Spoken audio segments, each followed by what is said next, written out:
Welcome back. Once again, you have reached Paydirt. My name is Brandon Harry, aka BDirt, here with your host, Pay. What's good, my man? Man, long time see, man. Even though we just did the show last week, man, feel like it's been a while since I seen you, B. How's it going? Well, I mean, it could have been better. It could have been better. I felt like after last week, it was a good time to don the It's Only Money hoodie. Easy come, easy go. That's right. You know what? My favorite TV show is The Wire. Just because it's great writing, but it's also got a lot of quotables that you can live by. One of the things that was said by one of the most indelible characters, Omar Little. Money don't have no owners, only spenders. Sure don't. Sure don't. I'm good at stimulating the economy. What's up, After? Thanks for rocking with us, as usual. Yeah, it took it on the chin a little bit. 2 of 4 last week. We had some upsets when we were looking at some favorites, so it tends to happen. But yeah, some weird games last week. There were some games like you look at Alabama, Oklahoma, for example. Alabama outgained almost 2-1. Oklahoma controlled that game, looked more dominant physically, lose the game. And it was there was a couple games that were like that this past week, where the team that had the most yards, had things going on for it, had turnovers, had unlucky bounces. But hey, it's football. That's why they call it gambling, man. But it brings us to 500 kissing your sister for the season. So we need to get on a roll here. Still time left. It only takes one of these, 16 parlays to make the year, really. So we're gonna work on that today. And I like some action. Now, I don't like a lot, but what I got, I feel good about. I don't know what your feelings are. Yeah, I'm a little confident in what we got going on this week. I'm this close to saying F Saturday football altogether, but I'm pushing them back in this week, B. So let's go ahead and start right there, as we always say,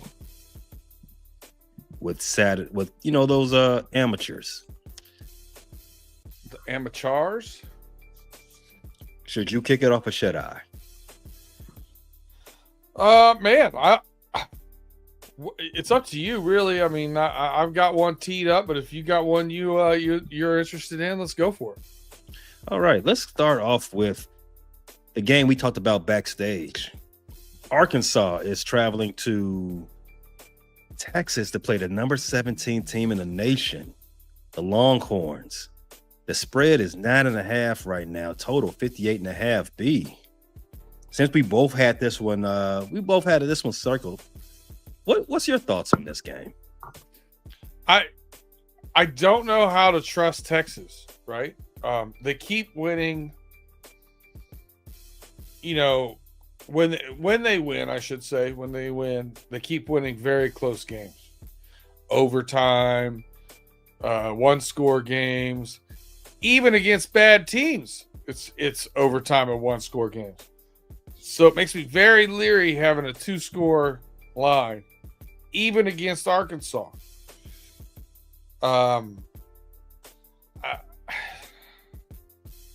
I don't know how to play this one, to be honest with you.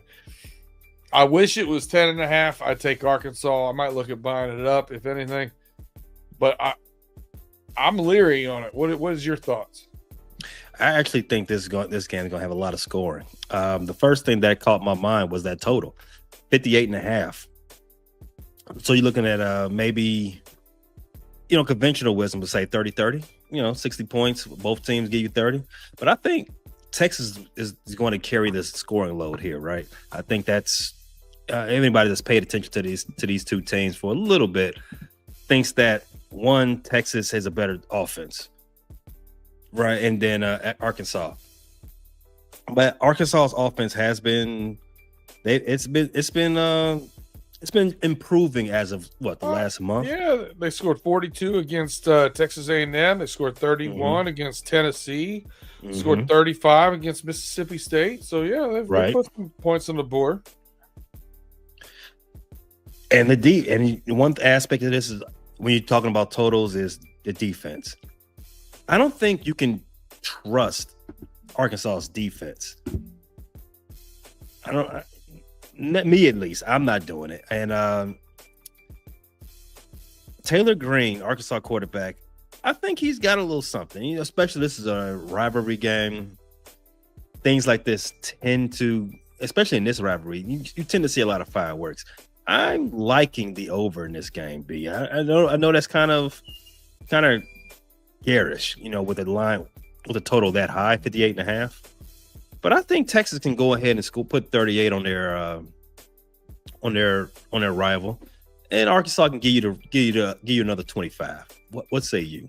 Recency bias. Arkansas plays LSU last week, and you're looking at a 23-22 LSU win. Now, LSU's played very well on defense, not so great on offense. So I don't think that's a good litmus test. So I'm looking back here, and you're starting to talk me into this.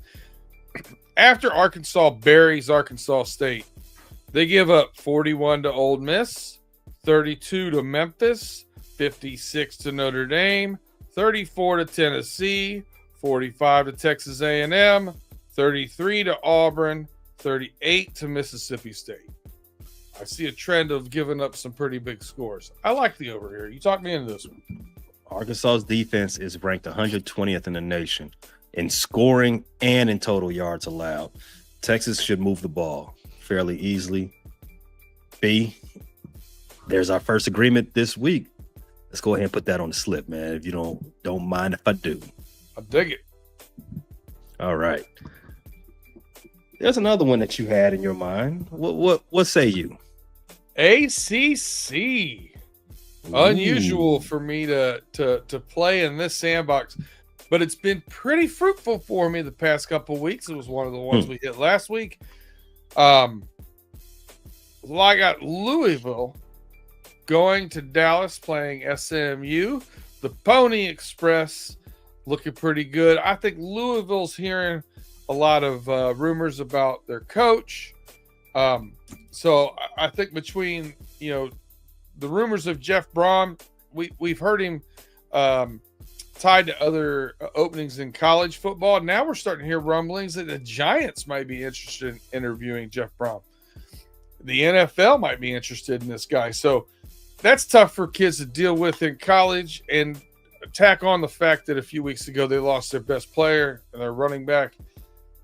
I like SMU. I think they've been playing better. They've gotten better as the season goes on. They don't quite have the quarterback play that they had the past couple of years, but I still think they're good enough to cover this 2.5. I think SMU here by 6. I like your convention.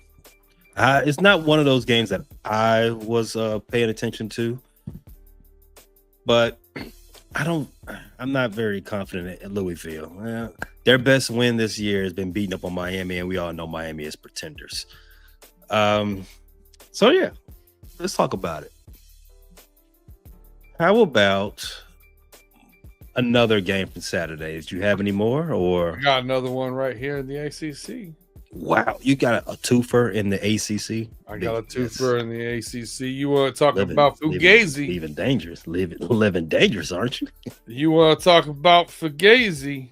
Don't sit up there as a head coach and tell me that you don't care if you lose by 103 because it's not a conference game.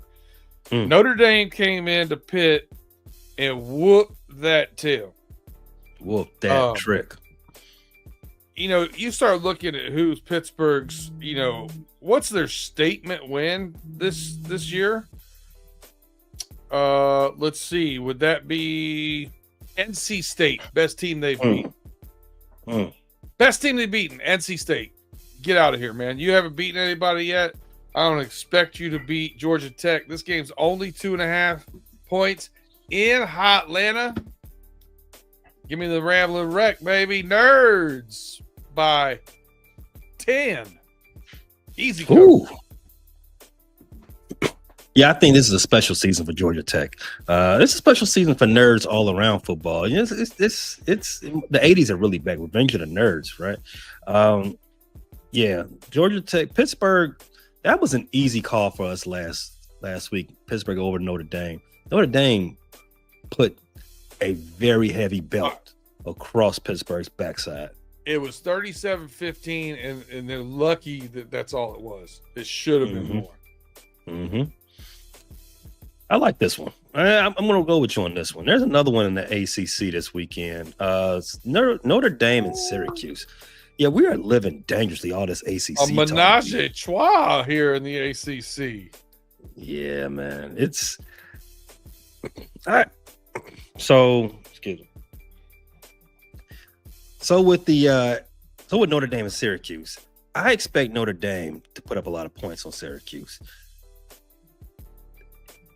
Jeremiah Love is arguably the best player in all of college football. Is that a fair thing? It is. It's a very fair statement. I mean, there's some arguments to be made in Columbus, Ohio, and I think those guys, and you're going to get an argument in Bloomington, Indiana. Other than that, I don't think anybody's got a leg to stand on. I think Simpson ruined his Heisman chances last week. I think Bloomington needs to relax. Indiana is still Notre Dame State. It's still their colony. With that said, Notre Dame needs style points. They have you seen the latest college football rankings, playoff rankings? Notre Dame is ninth. Okay.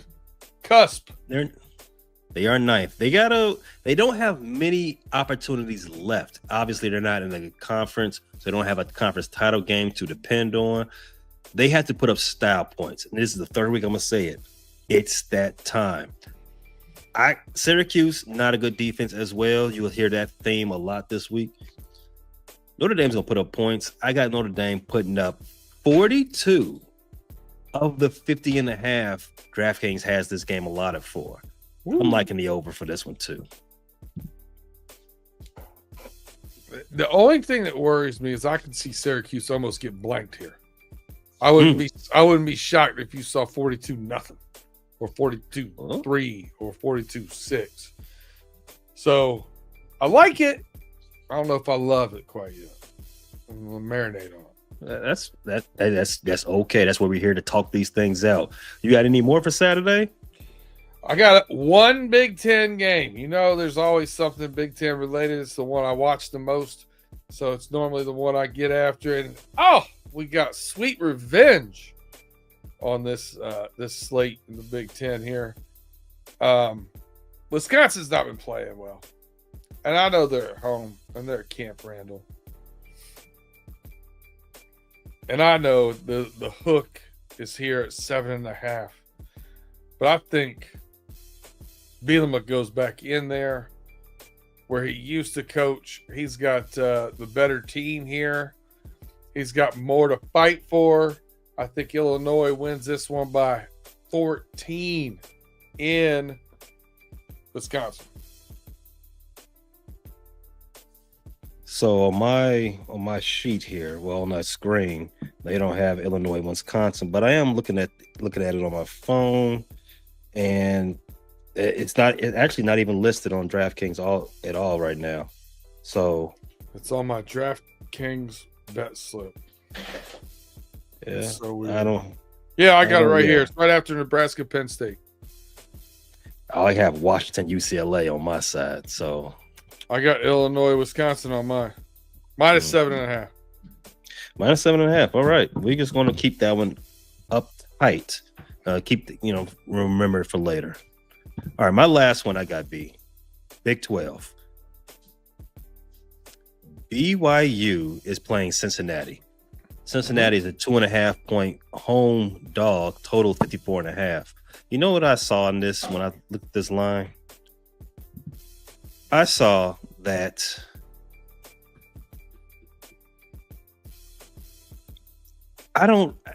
it made me realize that I don't trust Cincinnati at all. As a 2.5 point dog, you should want to lay that with the home team, right? Yeah, they haven't shown me much this season, and I think BYU is the better play here. I think Cincinnati lost a lot of momentum. I think in their season when they lost to Utah, ever since that lost to Utah, I don't think they've just been rudderless. BYU, better squad, one of the better teams in this conference. And Cincinnati, again, we're going to go back to this defensive well. They allow a lot of long drives. They are one of the lowest ranked teams in the nation in terms of time of possession given up. So I think all the signs are pointing to BYU being able to go ahead and cover that 2.5. Yeah, here's another one too. I actually talked about this on Level Up podcast. There's another one when push comes to shove. You want to talk to me about this one? Cincinnati's another team that hasn't beaten anybody. Mm-hmm. And if you want to do the intrinsic values here, Utah beat Cincinnati 45-14.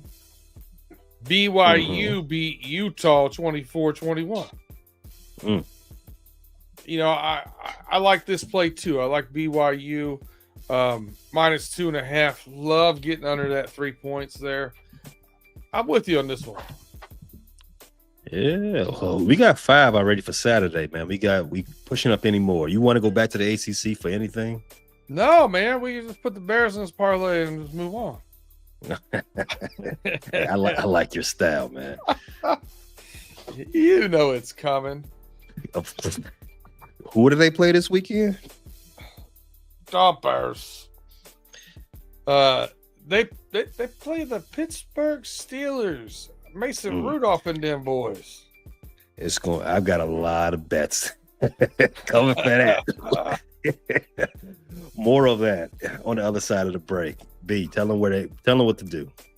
Hit that like, subscribe, rate, review, thumbs up, share, tell a friend to tell a friend, and we'll be right back after word from our sponsors.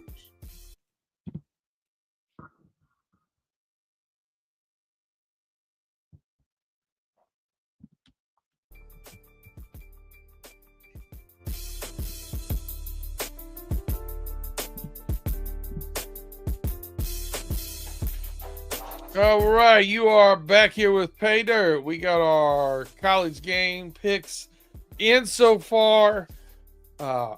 We got to get these NFL picks together, and then we're going to whittle them down to our best pick 6 of the week. Pay, where are you starting off in the NFL? Is there something you like tomorrow on a Thursday slate here? Buffalo Bills at Texans, or are we going to keep pushing into the weekend? Oh, no. We got to start with Thursday Night Football, man. It's a tradition. So, as stated, Buffalo Bills are traveling to Houston to play those, confusing Houston Texans. The line is 6, total 43.5. Mills, Houston Texans. Did they already announce CJ Stroud is out again? They expect him to be out, is what I saw actually today. Wow. So another game with Davis Mills. I think what movie was that? Cinderella. Oh, Carriage turns back to a pork pumpkin. Eventually, the real one. Yeah, the real one. Eventually, it's going to turn back to a pumpkin, right? So, for me, I'm not looking to actually put anything down on this game.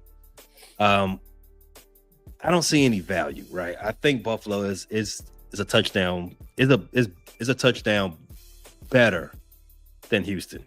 The total 43.5 is kind of low considering what Buffalo did last week. Josh Allen had 6 touchdowns by himself. But Houston, they tend to play in a lot of scrappy, low scoring, low scoring, not interesting type game. So it can go either way. It's Thursday nights. I don't know. Thursday nights hit the under more often than not. I don't like the game. I'm pushing away from the table, but that's just me. You're gonna push away from this. Okay, all right. There's no shame in pushing away from the table, B. No shame whatsoever. All right, that means we can go right to the main course. Pittsburgh Steelers traveling to Chicago, playing what team is that? The Bears. There you go. Home team favored by 2.5, total 45.5. First thing that jumps out to me, BDirt, that total, it's about perfect.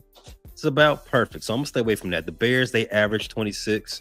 The Steelers average about 23.5-ish right there. So it may get around 50. It may not. Both defenses are not good. Would you agree to that? They have not been playing up to their expectations for sure. In Pittsburgh, I would say, yeah, they're not great defenses.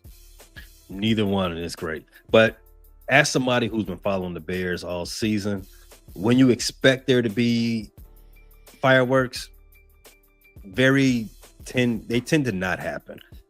If you discount, if you take away the game they played Cincinnati and the game they played Dallas, I would wager that this game would be one of those barn burners, 20-24 type deals. So I'm gonna stay away from that total. If anything, I might even, depending on how the game is flowing, I might live bet the under, just messing around. But that total, but that spread, I like the Bears 2.5. Yeah, this is one of those things. Again, a team that you can make an argument with. The Bears haven't beat a good team. You can look at that. You can have that argument. The Vikings haven't been playing their best, and it's probably your best win right now. You beat the Giants, the Raiders, the Cowboys, the affirmation Bengals there.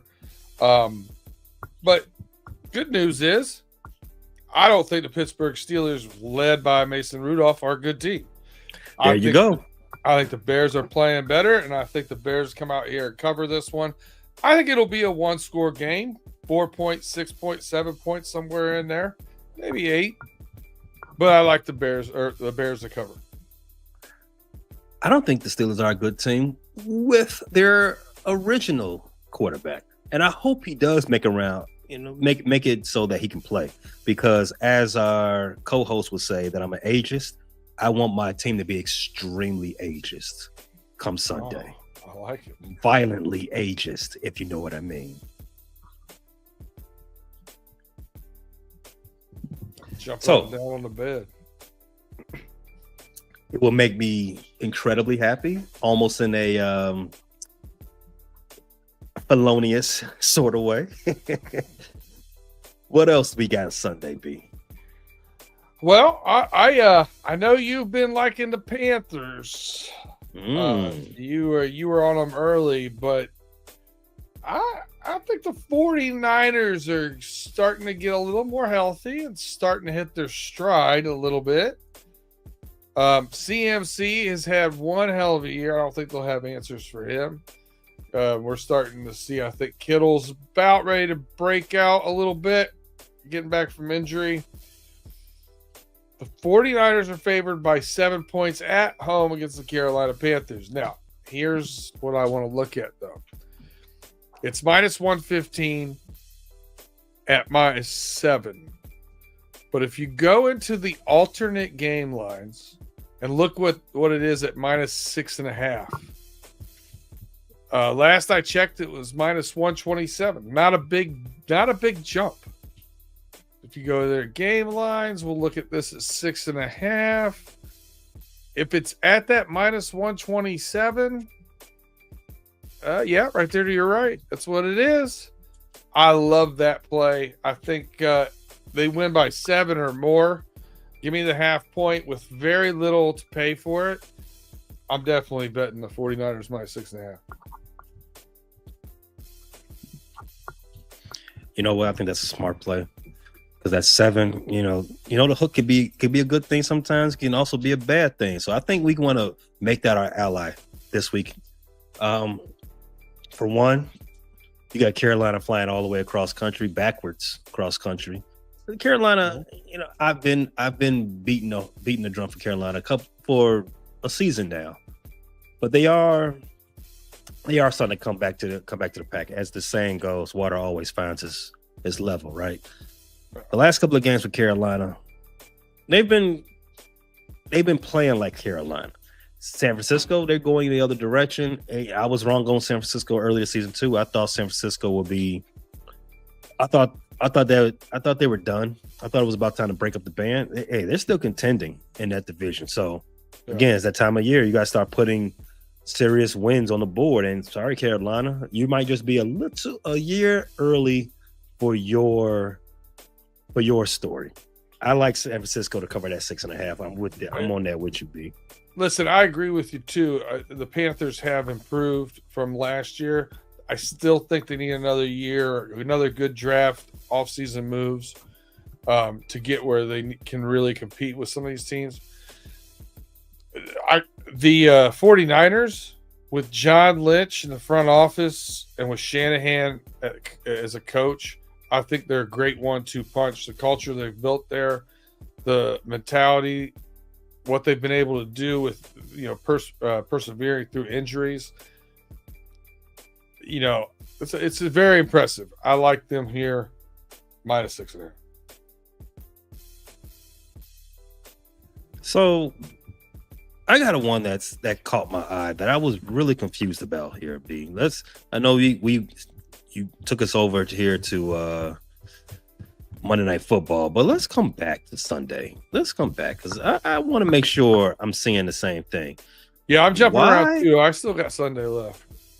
Why are the 5-5 worse record than the Carolina Panthers, by the way? Why are the 5-5 Kansas City Chiefs a 3.5 point favorite over the 7-win Indianapolis Colts? Indianapolis Colts coming off a bye. Indianapolis Colts bringing in Jonathan Taylor, who is on a historic run for a season. Why are the Chiefs favored by 3.5? I would say because of the way people bet them. Glaze them is a better term that I would use. But hey. Go on. Glaze, huh? Overrated. I don't know. You could say that. You could say glaze, and they really need it.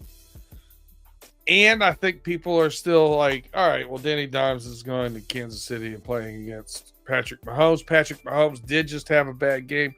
Expect him to bounce back. I do too, but I think the Indianapolis Colts also have the firepower to keep up with them. The 3.5, the hook is very interesting to me, but it's not what stood out to me the most here. You got 2 of the top 8 scoring offenses in the league here. Indianapolis being number 1 at over 32 points a game. Give me over 50.5. That's my play on this game. How about this? So it is very advantageous for you to go ahead and take the Colts plus 3.5. But I would make the argument for Kansas City, if you may. The last 2 games, Daniel Jones has thrown 4 interceptions. He has taken 12 sacks, and he has 6 fumbles. Well, that's just the offense. This is the offense by itself. And the Kansas City Chiefs, they are a pretty good rush defense. So Jonathan Taylor might not have one of those Jonathan Taylor 2025 games. However, with all that said, they're coming off a bye. They're fresh now. They've been preparing for you for more than 3 days, right? 3.5, that sounds, I would not bet the favorite. I would not bet the Kansas City Chiefs in that. I wouldn't take them on the money line. If I do not believe in the Indianapolis Colts, and they have not shown me anything yet this season outside of that Pittsburgh game, they haven't shown me anything to make me believe that the Colts aren't for real, at least for this season. And the Chiefs have done everything to show me that they are not for real for this season. I'm going to stay away from that. If there was anything that I was interested in doing with this game, I would take the underdog on value alone. Well,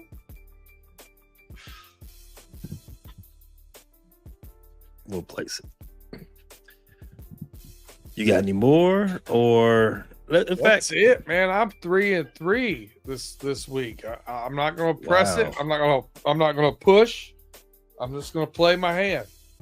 3-3. Okay, well, if that's the case, I got two more. Let me be real quick with it. I got the New York Jets at the Baltimore Ravens, and I also have the Vikings at the Packers. I got the under on both of those games. The Baltimore Ravens and Jets game, that is, well, first to start off with here, the Vikings at the Packers, the total is 40.5. I like the under there, obviously, because one, JJ McCarthy, that offense he's leading out of Minnesota, that boy is struggling. I'm sorry, B. I know he's got a special. He really is. He's got I know he's got a warm place in your heart, but he can't hit the bronze side of a barn. If you told him to take a piss in the lake, he'll piss on his feet. I'm sorry. His accuracy is all over the place right now. And the Jets are going to Baltimore. The Baltimore Ravens, the last 4 games, they have not only won all the last 4 games, but their defense is back being traditional Baltimore. The Jets, they are switching quarterbacks. They have moved on from Justin Fields. They are now bringing in Tyrod Taylor. We've talked about it before. You usually get the bump from the backup quarterback coming in, surprising everybody in your preparation for the game. Tyrod Taylor is an awesome ran. Everyone knows who Tyrod Taylor is. Everyone knows what this offense can do, especially without Garrett Wilson. I like the under 44.5 on this game as well. I don't think the Jets can do anything. And on the opposite side of that, Lamar Jackson don't look like prime Lamar right now. I think there's a little something going on there. Just having I hope it's not an injury or anything like that. Maybe he's just having a down season right now. So with all that said, those 2 games, give me the under. Life's too short, but the under. Yeah, you're right. All right. Well, how many we got? We have 11, B. We have 11. The rules are, and listen, if you've been listening to us for the past 6 weeks, you know this is one that you're not going to want to just watch it run away here. Same game parlays, we automatically nix. No. And I'm telling you right now, we have not missed one of these that we've nixed. That's true. In the past 6 weeks. So keep an eye on the Colts plus 3.5 and the over 50.5 in this game. Keep an eye on it. I got a hunch. Mm-hmm. It'll be on a different bet slip for me. But we say sayonara to that one. Yeah, unfortunately. But that brings us down to 9 for the day. Let's go back up to college, see how many we've got, and see if we can mitigate some risk here. We've got 5 on Saturday, B. 5. All right. So with that being said, let me go ahead and read them off for everybody. I got the over 58.5, Arkansas, Texas in the Red River rivalry. You got SMU covering the 2.5 against Louisville. Georgia Tech covering the 2.5 against Pittsburgh. Over 50.5, Notre Dame and Syracuse. And BYU as the 3rd favorite of Saturday, covering the 2.5 against Cincinnati. I think out of those 5 that we agreed with the most were the BYU and Georgia Tech games. So I think those 2 are safe. So what's the least risk here in the next 3? We got the 2 overs and the SMU game. All right. So out of the 2 overs, I think there's less risk in the Red River rivalry. I think there's a little bit. Red River rivalry. Oklahoma's the Red River rivalry. That's I'm sorry. I keep saying. Yep. Arkansas and Texas. I'm getting thrown off. Right. I'm getting thrown off. I should cut it just for that. But I think it's more consternation in the Irish and Syracuse game. It's 2 nerd schools playing football. Usually they're good at math, but I don't know. I'm more confident in Texas, Arkansas getting up to 60 than I am Notre Dame, Syracuse getting to 51. What do you think? I can get down with that. All right. Let's go ahead and get those Well, calculator boys out of here. I think Arkansas is going to give up 40 on their own. Yeah. It's just a hunch. I can dig that. That brings us down to 4 on Saturday. We got all right. Between the other one, we said we're most confident in Georgia Tech and BYU. Yeah, covering their 2.5. So SMU. Do you want SMU or do you want the over? You know what? There's no hard rule. You have to do 3 and 3. Let's spin the block on NFL real fast, and let's see how we feel at the end.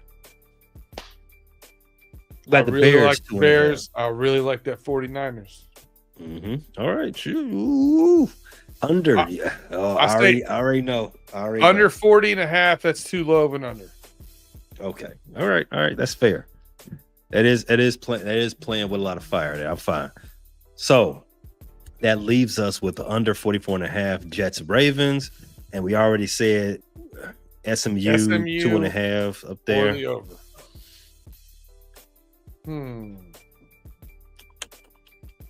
See, you know what? I'm confident. I'm really confident Arkansas, Texas is going to have some points. I'm very confident of that. And I am also equally confident that Jets and Baltimore Ravens will not have a lot of points. I'm confident. Let's take SMU out then. And now we got to pick which one you're most confident in between Arkansas. Actually, Texas. that's 6. That's 6 there. Oh, is it? That's 6. Okay. There you go. All right. So go ahead. Go ahead. We got Texas over 58.5. We got G Tech minus 2.5. We got the Mormons of BYU minus 2.5. And we go into the pros. We have the what we do here, the Bears minus 2.5. That's correct. Then we did the 49ers minus 6.5. That's right. And we did the Baltimore, and that was under 44.5. Yeah, that sounds right. About right. All right. Total odds on this 4,449. Like it. That's not bad. That's not too shabby. No, not too shabby. If you do a little quick math, 10 for 440. Yeah, I mean that's great for coming around the holiday season. You need a little extra cash. A little Christmas time. I like it. Yeah, I like it. All right, so we're sitting at 500. Let's go get this 5-1, 6-0. Austin Zart, we appreciate you rocking with us. Appreciate you rocking with us. Fill up that chat. Come on in. The water's warm. Listen to us wherever you get your podcast. You know the deal. Pay, tell them where you can find you next. Frustrated Chicago Sports Fan channel, where we got everything to be mad about on the Chicago sports scene and some things outside of Chicago, even Gary, Indiana. Don't be an Indianimal. But that's where you can find me and my crew. We've got the Bears and Steelers preview coming up on Friday. That should be posted everywhere you get Apple Podcasts, Spotify, Amazon Music, iHeartRadio, and all the such. Everything available on YouTube for free as well. Check that out wherever you get your pods. All right. And you can stick around running through the jungle or go over there if you're not there already. We're going to be there in a little over a half hour from now. Listen to us bitch about the Cincinnati Bengals, the loss to the Steelers, where we go from here, and why we have very little hope going forward.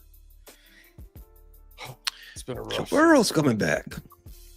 Yeah, Joe Burrow don't tackle nobody. That's the problem. Oh well, that's true. He probably shouldn't either. You should probably stay away from that. Listen, win, lose, or draw, it's always entertaining over there. We have a good time rocking with my boys, Justin and Tim. We appreciate you guys. Appreciate each and every one of you that are listening to Paydirt. Let's get back on the saddle. Don't forget that same game parlay. But let's get back on the saddle here with a big week. I'm feeling good about it.